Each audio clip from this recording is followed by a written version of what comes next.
Yeah, yeah, yeah. So, yeah, we can. It's your turn. Yes. Welcome to Artcomtec at Artcamp Pilsen. Today, I have the pleasure to present Tom Klinkowstein, who is now in New York. Hi, Tom, and please, Hi, okay, welcome everybody. just a second to adjust. What's Yeah, he's there. is there? You are there. Very well. I Perfect. am there.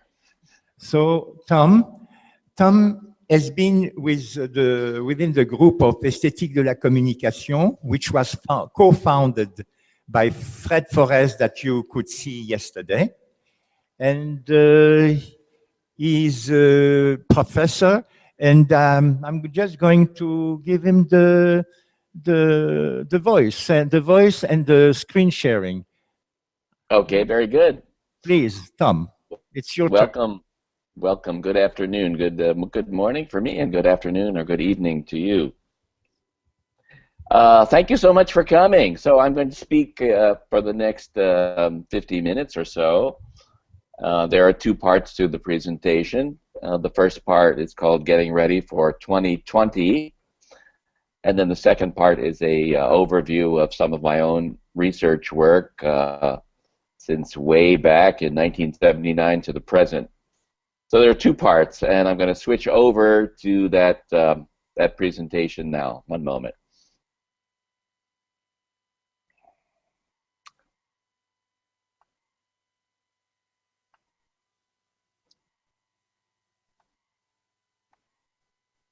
Okay, can you see my presentation? Nathan? We see you. Your presentation. Okay. It's okay. We see your Very good. So this is a presentation that I've given a few times, most recently in Copenhagen a few months ago. It's a summary of my thoughts about what I would do if I were in your position, if I was a young adult thinking about what I'm going to be doing in the next 4 or 5 years. These are not ideas that are, say, radically new, but what are ideas that may seem new to the general population, but certainly ones that you as students and about to be leaders of different sorts should be thinking about. This is a very old quote from actually when I was a student, when I was about your age. A very famous 20th century media philosopher, Marshall McLuhan, said that we drive into the future looking through the rearview mirror, is that most people move into the future thinking as if it was the past. He also said that only criminals and artists are the ones who live in the current time, and everyone else looks to the past. So we want to understand the present time, we want to understand what is about to come, because that gives us the best chance to affect positive outcomes for ourselves and for our societies. And whether we consider ourselves artists, designers, business people, public officials, it doesn't matter. We need to understand the way the world is now and not the way it was. There are three parts to this first presentation as to these three concepts, which, as I said, are not radically new but are worth articulating. The first part I call transnational manners. The second part, slime mold careers, and I'll explain what all of these mean shortly. And the last part is becoming caring cyborgs. So transnational manners is a summary in 8 or 9 slides of a project that I have been doing for the past 5 years. This is a course, a course of study, a collaboration between my students, my Masters of Design students here in New York at the Pratt Institute of Art and Design, and the Masters of Design students at the Sint-Joost Academie voor Beeldende Kunst. That's a Dutch art academy in Breda, Holland. For the past 5 years, we have conducted a course of study simultaneously in Holland and New York. About 8 or 10 people on either side. We started at the very beginning of the worst recession in nearly a century in Europe and the US, this horrible recession from the late 2000s. And we started thinking about an investigation into the justification of our profession of design. We assumed that since all of the students were so-called millennials, which people born after 1980 or 1985, that they would be very comfortable with using screen-based tools. They were comfortable, but only it turned out to be in a very casual sense. So just a short explanation of how we set the course up. We have teams of students, 2 from New York, 2 from Breda, Holland, for a team of 4 people. And they are given a set of common readings to begin with, and then from that they must produce a coherent proposal of some sort after 6 weeks. Yeah, Tom. And they can communicate. Yes. For a second, because we don't heard you as well. It was something where the sound goes down, and now you are really quiet. So Can you hear now? I don't know what's happening here. Okay. Just please continue, and I will set up it during your speech. Okay. Very good. Very good.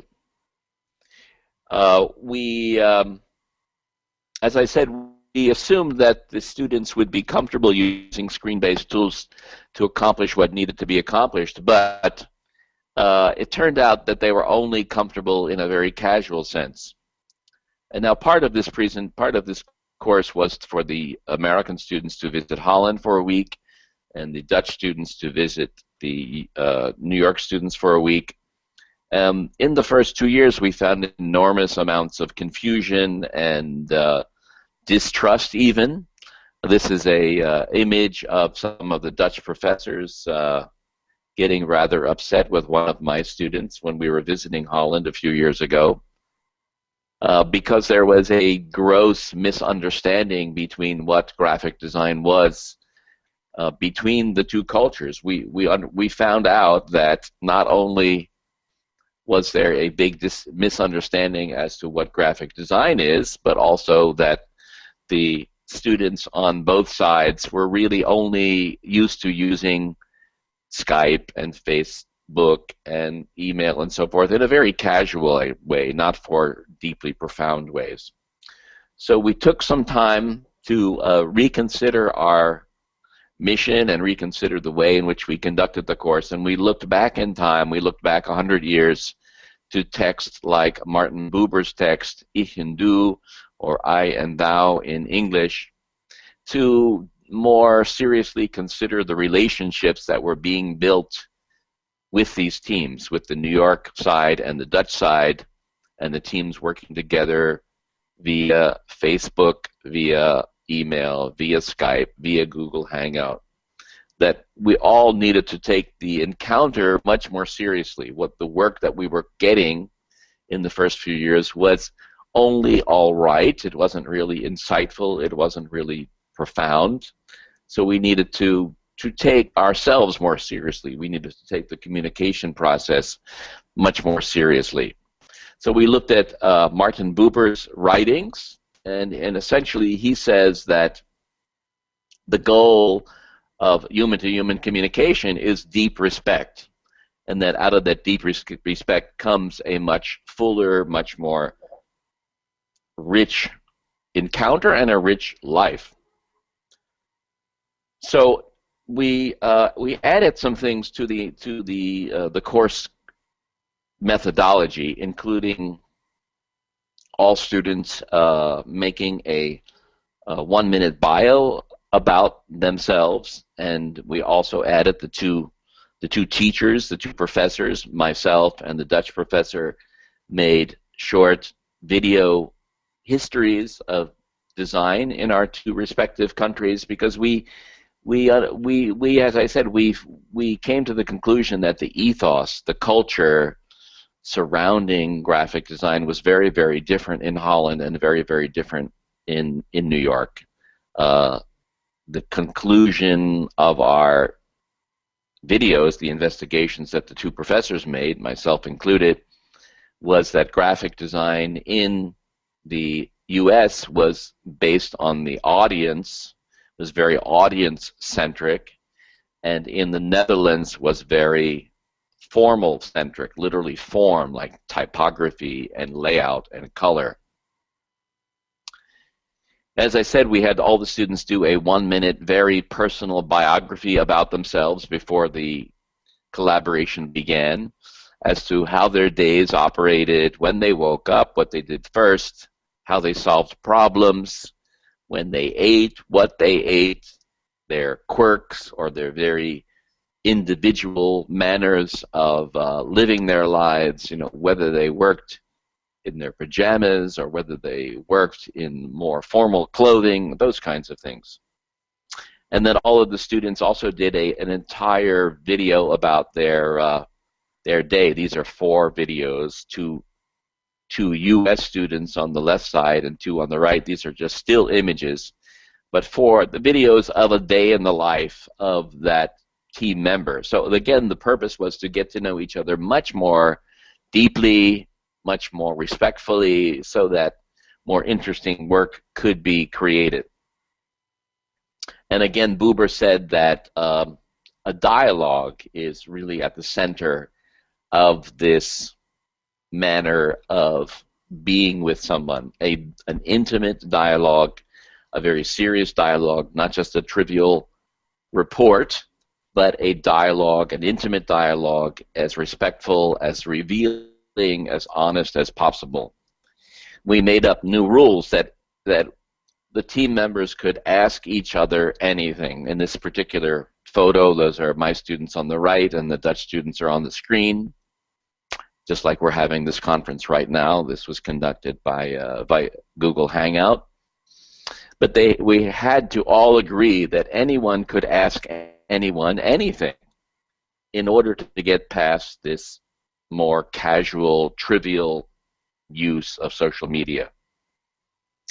And then just to wrap up this part of the presentation, the kinds of results we got were just so much more interesting once we became closer to each other, to the teams. The teams began to become closer. This is a proposal, for instance, last year for a system that would generate alternate future scenarios for a particular person based upon a very detailed study of their social media habits of the past year. So the results were much more interesting. In the beginning, we were simply getting graphics that look something like graphics that we have seen, like this in the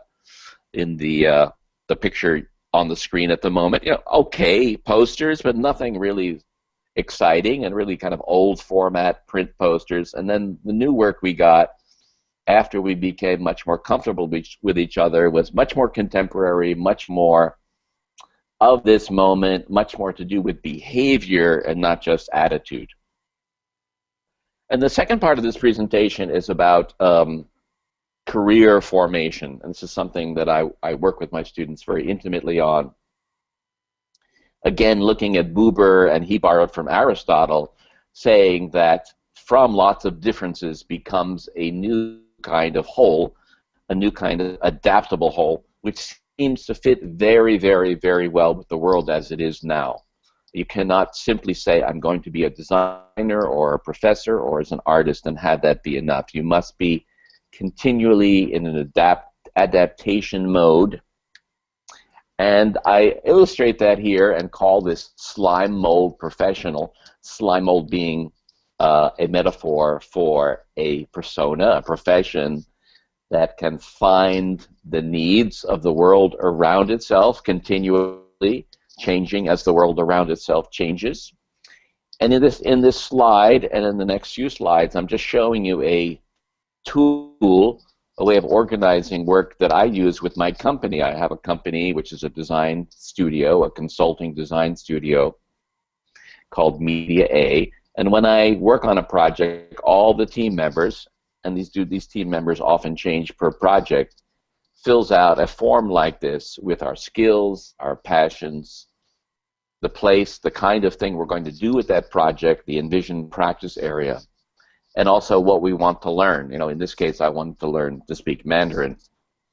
And here is Nicole. She's a lawyer, and what she wanted to learn was graphic design over here on the right side, the skill that she wanted to acquire during this project. This was a project for the United Nations a few years ago.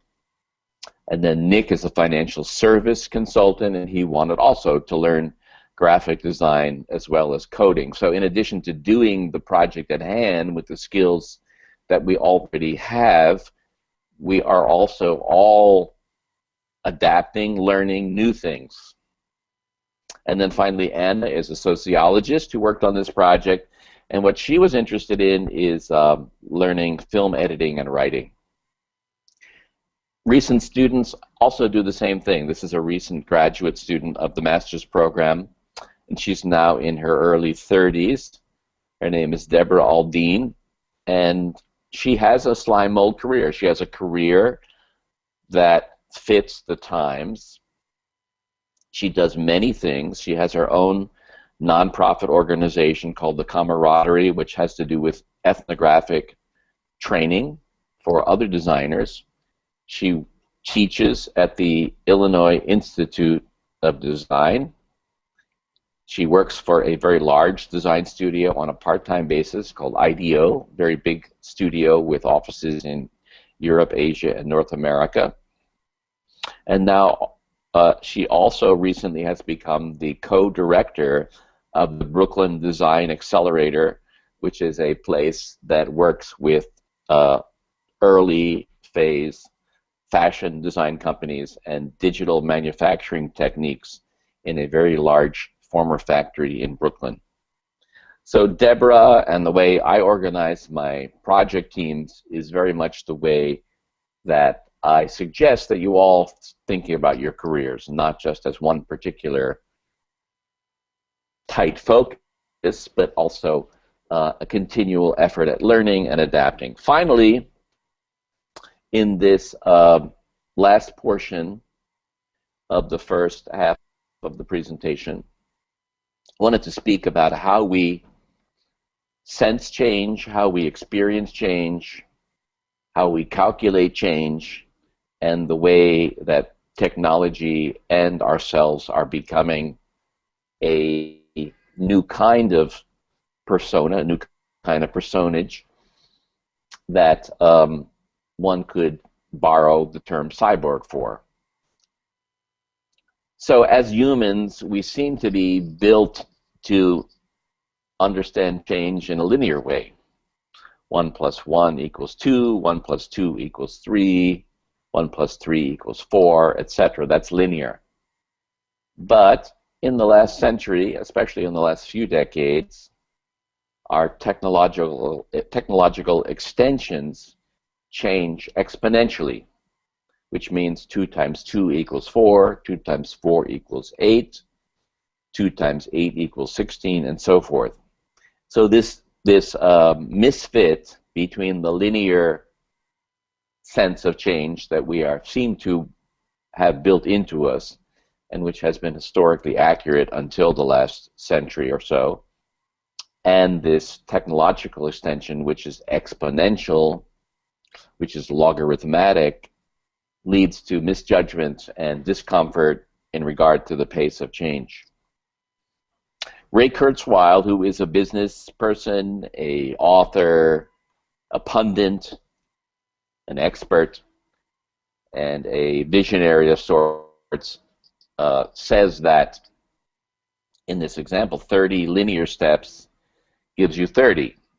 But with 30 steps exponentially, you get 1 billion. So a very, very, very big difference between 30 linear steps and 30 exponential steps. And he says within 15 years, a computer as powerful as today's smartphones will be the size of a blood cell, which is obviously a very, very, very, very small size, because of this condition where technology seems to, over the past century, and this is not simply a guess, it actually has happened, that technological capabilities double about every 18 months. So this is a chart showing the capability of computing power over the past century. And if we zoom into just a couple of the more current parts of that chart, you can see that computing power presently is around the same as a mouse's brain. Very shortly, in 2020, it will be about the same capability as a monkey's brain. And then in 2030, which is only 15 years away, according to Ray and according to the doubling of technology, which is called Moore's Law, technology capabilities, it will surpass the capabilities of the human brain by 2030. And although these things are difficult to detect because they happen around us incrementally, you can see examples of them already. In science, for instance, there is something called Darwinian software, which evolves itself until it solves a problem. NASA had a problem with an antenna design on a satellite, so it created a piece of software which kept rewriting itself until it solved the problem. That's what Darwinian software means. It keeps rewriting itself. It keeps getting better and better and better till it solves what it needs to solve. The algorithms created by the software are not even understandable to humans, but they work. So here's a case where a piece of technology has, in a sense, become smarter than the humans who created it. The Wolfram Alpha computational knowledge engine is a kind of search engine. It's been around for about 5 years now. So if you type in applied dog vision to the image of a lizard, it shows you that. So it doesn't search, it calculates and interprets. So that's a kind of extended brain that we have now available for free, just like Google searches. The Wolfram Alpha computational knowledge engine is available there for you to work as a kind of artificial intelligence. You can just go on your computer and find it and experiment later today. Autodesk, which makes computer-aided design products, has created a system called Dreamcatcher, and Dreamcatcher can create about 1 million designs in the case of this example for a bicycle in the time it takes a traditional designer to work with a existing CAD system to make just a dozen or so designs. So here the important concept is that design may move from being very specific and very methodologically driven to being more like what farmers do, where they cast 1 million seeds so that 10,000 seedlings, 10,000 plants will bloom. So this system makes 1 million designs in the times it takes a normal designer to create a dozen or so. Jessica Santone from the University of Houston says that this new relationship between our bodies and media software like Dreamcatcher and the Wolfram Alpha computational knowledge engine is best described by the 75-year-old term cyborg. Donna Haraway wrote an essay about 15 years ago called The Cyborg Manifesto. And she says the exciting part about this is, in fact, is it confuses the boundaries of gender, it confuses the boundaries of technology, it confuses the boundaries of physical behavior. And you can see this again happening in very small steps in what we are encountering every day. You know, there's this video that if you go on YouTube later on today, you can find. It's a 1990s toy called Furby, which probably some of your parents would remember. And that Furby was one of the first toys that had a built-in set of sensors and a simple computer that would respond to the world around it. And so Furby is speaking to Siri, the help aid built into iPhones for the past 4 or 5 years. And it's a very, very funny encounter. I can't show it here because of the technical limitations of Google Hangout, but I encourage you to look at it later on.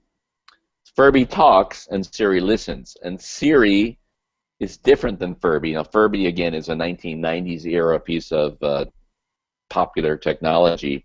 Siri is a second decade of the 21st century technology. Furby speaks, but Siri listens. Siri is important, and this evolution is important because Siri, and with listening, is the promise of something that helps you. It cares for you. It doesn't just talk to you, it cares for you. In 2011, just 4 years ago, IBM created a system called Watson, which is a natural language supercomputer. It's able to understand everyday questions, and more importantly, it has a very high confidence level in its answers, something that doesn't always happen, for instance, with Siri or with a traditional Google search. So Watson has a very, very high level of confidence in its answers, and when it was put up against the best human players of this game show called Jeopardy, which is, I know it's available in parts of Europe, and it's an American show. You may or may not have seen it, but it's a show where you have to answer a statement with a question, and it has all to do with confidence. It beat the best human components, best human competition of that particular year. And this was part of a demonstration to see how natural language supercomputing could eventually become part of our critical lives, the most important things in our lives, and one of those is healthcare. So this year, Watson has evolved from being a demonstration project on a game show to helping doctors, because having confidence in an answer or having confidence in a medical diagnosis and treatment recommendation is a very big part of what doctors do. So doctors are using Watson to educate themselves in the latest technology developments, because one of the problems with being a doctor is once you finish medical school in your 20s, you have very little time to stay current with all of the developments. There are just too many of them to stay current, and Watson helps the physicians stay current with what is new relative to their specialty in medical practice. And it also works with the doctor to create a high confidence level recommendation for effective treatment. Soon, Watson will be able to also help the doctor understand the patient's psychological state by using opt-in, which means choice of the patient, opt-in tracking of the patient's online activities. So I'm certain you all know how upsetting and how traumatizing, how anxiety-inducing certain medical appointments can be, especially if you're going into the hospital for some kind of serious surgery, for instance. So Watson, with your permission, in the near future, may ask that it look at your social media habits from the past year or so, and then especially from the past few days, to gauge your psychological state and then inform the doctor of that and the hospital of that, so that they may cater their treatment of you to your psychological condition. So once again, an example, a very friendly, generally positive example of how we, in this case, physicians, doctors, medical doctors, are becoming cyborgs. Final example is a rather different one. So my 11-year-old daughter, Gemma, that's her there on the left, awoke one morning recently before school to find her beloved pet hamster Pom-Pom, and that's him on the right, looking very, very, very sick. So she woke up one morning and found that her hamster Pom-Pom was very ill and seemed to be near death. It was early on a school day, so it was very early in the morning, 6:30 or so in the morning, when she usually took 15 minutes or so to wake up and have her chocolate milk before she went to school. But that morning, she went right over to her hamster cage. She began to cry. She comforted Pom-Pom, her hamster, by cradling him in one hand, and then just as instinctively documented herself, the ailing Pom-Pom, and the entire scene with her iPhone, posting the unfolding encounter of her first brush with mortality to Instagram before I even noticed, all completely quick and natural, and I literally did not notice it, and this is 6:30, 7 o'clock in the morning. Soon, within minutes, her followers on Instagram were grieving with her, and they were consoling her. She progressed through the grieving process on to healing within minutes. She drank her chocolate milk, she got dressed, and she finished her homework and went happily off to school. So the lesson here is to do with technology and our friendly or caring cyborgization is also something that McLuhan, Marshall McLuhan, the man who I started this half of the presentation with, something he said that all new technologies rescale the relative importance of our human capabilities. So these technologies, they're not just things and objects and devices. They rescale our human capabilities, meaning our senses, our bodies, our minds, and the speed at which they function, leading to radically changed behavior. So in this example, Instagram, which I'm certain all of you have used, Instagram, originally conceived as an electronic photo album, rescaled the grieving process and its tempo, bringing Gemma, my daughter, together with her friends at a heretofore unknown speed, creating an impromptu tribe of caring. So to summarize this first half of the presentation, what matters less is casual media with trivial intentions. So simply reporting that you are at a particular place, that you are eating something in particular, that you're standing on the beach, etc., that, I suggest, is becoming less important. That's the way social media began, but that is becoming less important. Also becoming less important, careers with fixed titles and attributes. So simply being an engineer, a designer, a professor, a medical doctor, etc., is becoming less important because the world around us is changing too quickly for us to stay within those fixed titles. And then also becoming less important is the dystopian science fiction notion that's been heavily promoted in mainstream movies, for instance, mainstream filmmaking for the past 3 or 4 decades, is that somehow it is us against the machines. That is becoming less important. It's not useful to be at war with machines when they have so much to offer us as extensions of who we are in this form of this caring cyborg. So to wrap up this first half of the presentation, what matters more?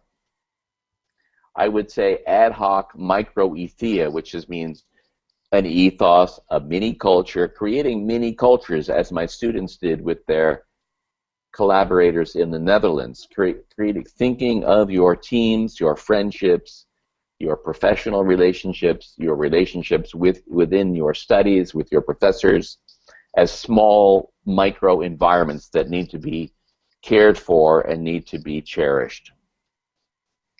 In that same vein, to think of your career in very holy terms. Thou is the holy you in English. So the I-thou professionalism that Martin Buber suggests, the dialogue is at the respectful, intimate dialogue that is at the center of all worthwhile human existence.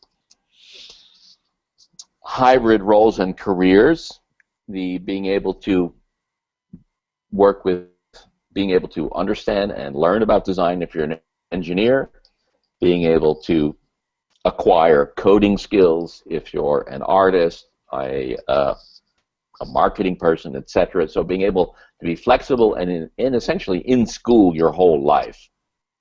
And I call this creating a platform of capability rather than a particular professional role, much like jazz music. If you have any familiarity with jazz music, it's a set of fuzzy, non-specific boundaries rather than a note-by-note description of the music like classical music is. And then finally, exponential change thinking, being able to be comfortable with change that happens logarithmically, doubling of capabilities every 18 months or so that our technologies offer. So being in sync with that rather than being upset by that. So that concludes the first half of the first, about 2/3 of the presentation. In the last 10 minutes or so of my presentation, just a quick summary, because Nathan asked me to do this, of my own works outside of the rest of my career, or alongside or overlapping with my career. For those of you who didn't hear what Nathan said in the beginning or are unfamiliar with my background, I am a professor. I teach design at 2 schools in New York, Pratt Institute of Art and Design and Hofstra University. I previously lived in Europe and I taught in the Netherlands. And in that time when I was in the Netherlands, when I was just a little bit older than you are now, I started also doing self-generated research projects which sat maybe most comfortably in the art world, although they were never completely of the art world in the sense of fine arts. So the very first project I did when I was 29 was, in fact, at my school in the Netherlands where I was teaching at the time. And this was an early internet connection in 1979 between the school in Breda, Holland, and a gallery in New York. In New York were 2 artists, relatively famous avant-garde artists of the time, Liza Bear and Willoughby Sharp, who were the curators of a magazine called Avalanche at that time. And what we tried to do was to write a dialogue about what we expected the importance of telecommunications to be for artists in a what was called relay chat, which was very much like kind of like texting back and forth to each other in this early internet connection. So this is the printout of part of that connection, and then here's a close-up, and you can see the date right up here, Monday, 17th September, 1979. And I'll just read it out loud to you. It's still, I think it is still pertinent, even though it's more than 40 years old. Artists already form an international community. They share a certain way of working, certain states of awareness, certain kinds of information. Telecommunications, which again is the old word for what we might call the internet today, telecommunications can help this community to be interconnected more quickly and more easily. Can also help them to work collaboratively rather than competitively. Since a communication system cannot function except in an interactive sense with both senders and receivers, ideally it can give all participants a chance to send and receive. So wonderfully, coincidentally, it is about the dialogue, the same as Buber suggested a century ago, and as I have included in that recent work with my students between Holland and New York. Some other old projects, a year after the one I just showed you, was completely working with shadows at a gallery in Amsterdam called Montevideo, and it was sending shadows on a system called slow scan television. This is a shadow of my face. And it was like a webcam, except each picture was a very low clarity, low resolution, as you can see in this image. And each picture took about 3 minutes to go on an old wired telephone line.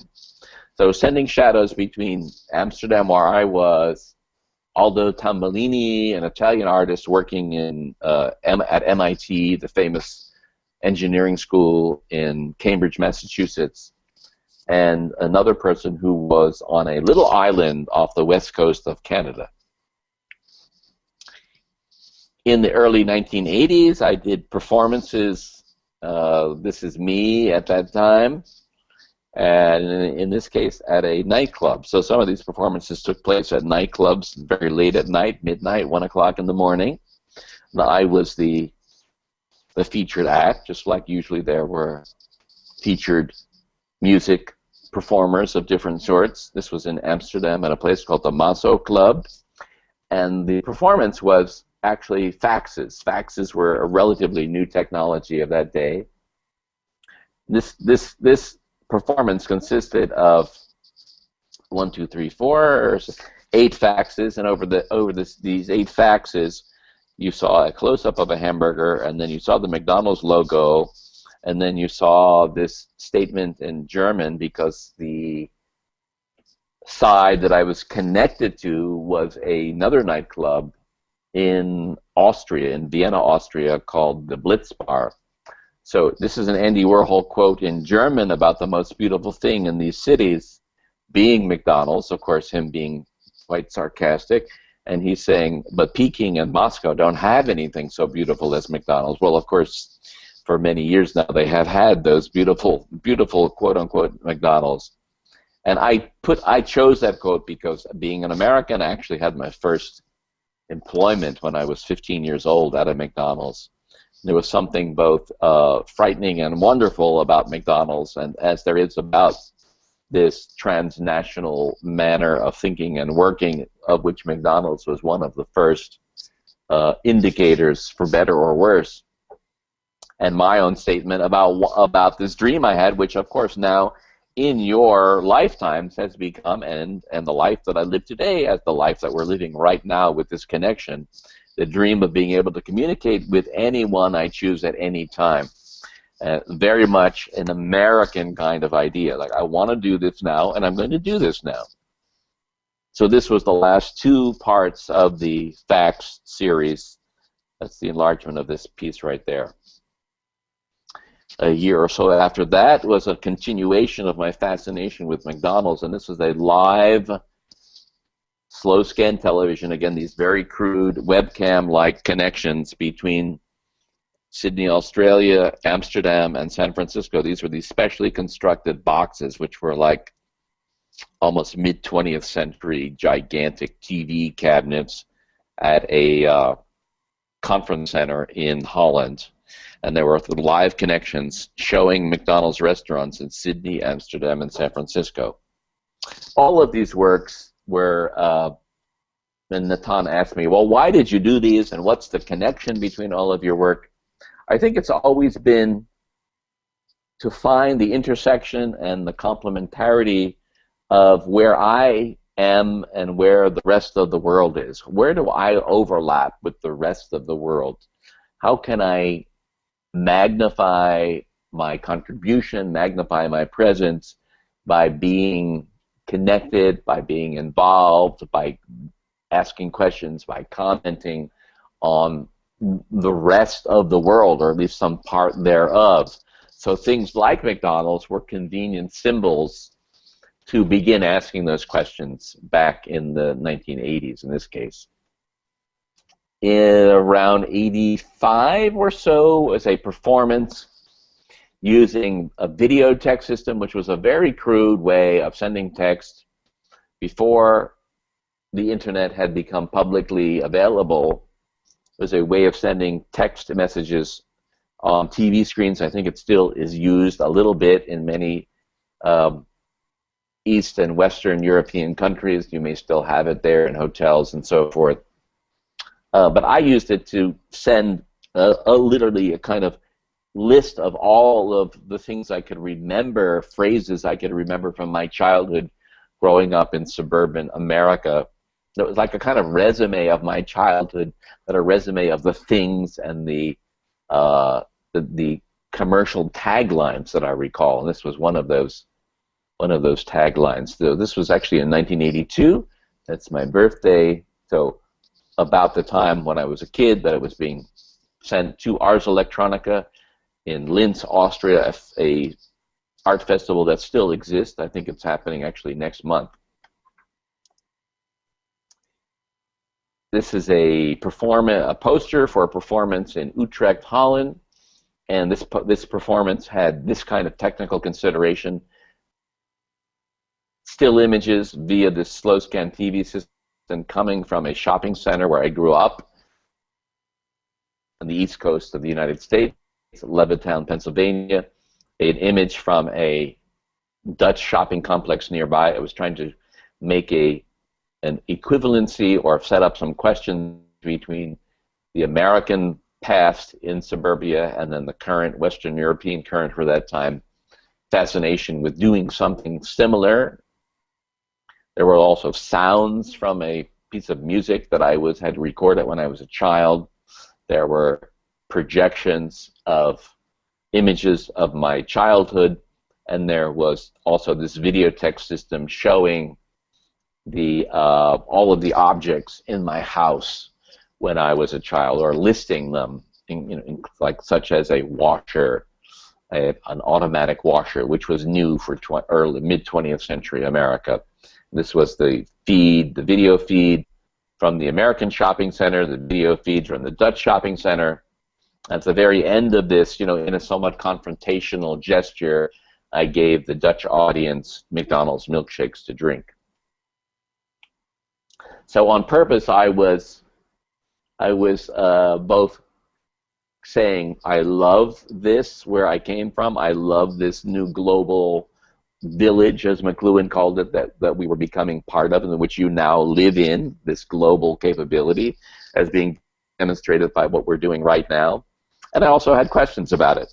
This was this next slide is some still images from London, Perth, Australia, and Syracuse, New York in the U.S., and myself in San Francisco, and also signals from Pioneer 10, one of the early spacecrafts that was leaving the solar system out near where we just had the Pluto encounter this past week. It was a fictional narrative phoned in from these three locations and my location in San Francisco about a future space community that was much like my childhood. I moved back to the United States in the late 1980s. One of the early projects I did in that era was a set of cartoons about also about a space community and how the children of that space community would be different. It was broadcast to the Venice Biennale in Italy. This is the projection of that. So these were actually just chalkboard cartoons that I drew together with Huda Stope, an artist from Holland who was visiting New York at that time. All of my works, as I said, combine something that's very, very personal with something that is collectively experienced. In this case, it was a set of reflections and a set of interviews with former girlfriends of mine. It's a video project and excerpts from the Challenger space shuttle explosion in 1986. I moved back to the United States, and I didn't do it lightly. I understood that there would be wonderful exuberance, the way space travel is an exuberant, daring undertaking, and then there would also be tragedy, as the Space Shuttle Challenger incident was, when all of those astronauts died in that very public display. And that reminded me of my relationship with former girlfriends, and this came through in the images and in the phone calls that I did between myself and those former girlfriends. One of the, I think this was in fact the final project I did with faxes in late 1980s, early 1990s, was a combination of myself near the Berlin Wall and an image from a Renaissance painting by Piero della Francesca called The Baptism of Christ. So this project was called The Baptism of Christ Berlin Wall. I had chosen this element from the Piero della Francesca painting because one of the former girlfriends in this project said that I reminded her of this figure back here in the background of this painting. When I went and looked at that painting, I saw that the formal layout, the pieces, were not that dissimilar from this picture I had of myself near the Berlin Wall. So I put those two images together, I wove them together, and then each of these modules here is a A4 size fax that was faxed from New York to Inverness, Scotland for a festival. It took about 3 or 4 hours to send these faxes, and they were reassembled and displayed at this conference. And again, the title was Baptism of Christ, Berlin Wall. Finally, and to wrap up my presentation, the last few minutes is the most recent work over the past decade or so, since about 2000. I've done a series of large prints. They are 3 to 6 meters long, depending on the size of the installation space available. The very first one was an entire fictional life of someone who lived from 1990 to 2090. I became interested in this as I aged, and thinking about the size of a life, what one does in a life, what life might be like in the later part of the 21st century, long after I'm gone. Maybe some of you will see some of that. So this series of big prints, which look a lot like a technical or engineering drawing, but which in fact are very intimate once you come up and read them, has been my effort to understand the size of a life, to think about the future, to continually invest in the future. So in this series, there are 3 of them over the past decade. The first one was the entire life of this fictional person who lives 100 years between 1990 and 2090. Some of it is in Turkish because it was shown in Istanbul, Turkey first. The second one was one day in her life, and she's a designer, but she's a woman. One day in her life, and each of these bubbles, you can't see it in the detail of the screen, but each of these bubbles and all these little tiny bubbles here are her interactions with things around her. So this was about 5 years ago, and it was all about the Internet of Things, which is now starting to happen around us, where computer capabilities, communication capabilities, dialogue capabilities are being embedded into things. The most recent, which I'm just finishing up this month, is one very small portion of a second in the thought process of this designer in the year 2055, how the world is portrayed through internal thoughts. This number, 10 to the minus 43 seconds, which I chose as this very small portion of time in the internal thinking process of this fictional person, was chosen because it's the amount of time that physicists say the universe took to form, 10 to the minus 43 seconds. And this is a simulation of what it might look like when it's displayed, hopefully for the first time later this year in Copenhagen. So that wraps up my presentation. I'm sorry I have not been able to see you or to have questions from you. Well, Tom, thank you very, very much. I am so happy that our students here in Pilsen joined your New Yorker and Dutch students for an exceptional event. And I'm personally so happy that this event happens to be just 30 years after we have met and follow each other evolution and work. And this video conference was done. Look, you are looking at me. Okay. And this video conference was done in the same spirit that we found at Art Media and that we found in Artcom. And Yes. thank you so much. Yeah, you're my pleasure. Thank you, Natan, for all of this hard work, and thank you to everyone there. And I hope to see you in New York soon. Did very well. Thank you again. Goodbye. Okay, and above all, see you in the future. Yes, yes. Thank you. Bye bye. Thank you.